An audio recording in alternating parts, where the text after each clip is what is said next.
right, welcome to day 2 as we continue asking the question, why did we choose to follow Jesus? Today, we're going to look at leaving our old life behind. We're going to dive into Matthew 1, verse 16 through 18.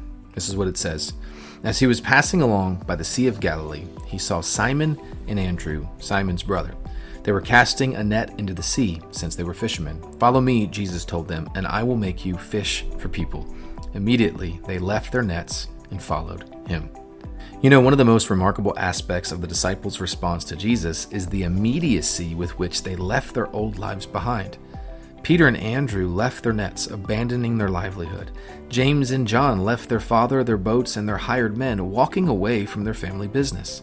Matthew left his tax booth, walking away from wealth and the security it provided. These were not trivial decisions. Each of these men had something significant to lose, yet they dropped everything to follow Jesus. What would compel someone to make such a radical change? For some, it may have been the hope of the Messiah they had been waiting for. For others, it might have been the desire for a fresh start, a new purpose. And perhaps for all, it was the simple but powerful invitation, "Follow me." This was not just a call to join a movement. It was a personal invitation to journey alongside the Son of God, to be known by him and to be loved by him and to be transformed into something far greater. But leaving the old life behind doesn't happen only at the beginning of your journey. It's a daily decision to leave behind our old ways of thinking, our old habits, and our old sinful tendencies. The disciples continued to wrestle with their old lives throughout their time with Jesus. Peter's fear and impulsiveness resurfaced repeatedly. James and John struggled with pride and ambition. Matthew might have had to fight against the temptation to look back at the wealth and status he once enjoyed. As followers of Jesus today, we must also choose each day to leave our nets and follow him. This means surrendering our pride, our self-sufficiency, and even our dreams and plans, trusting that what Jesus offers is far greater. It's not a one-time decision, but a daily surrender.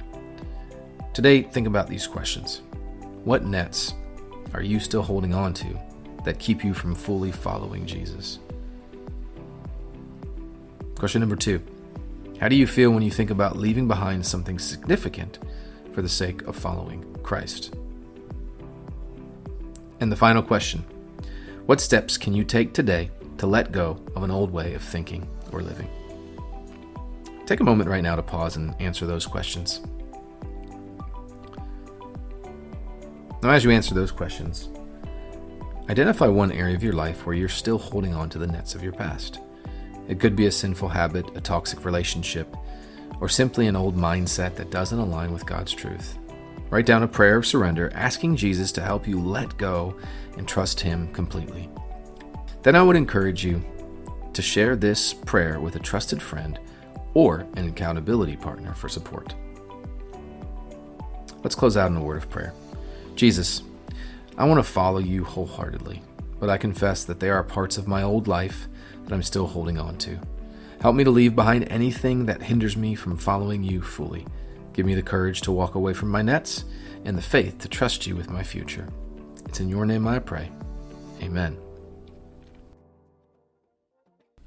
Well, hey, I hope you've been encouraged and been given something to think about today as you ponder what nets you need to let go of.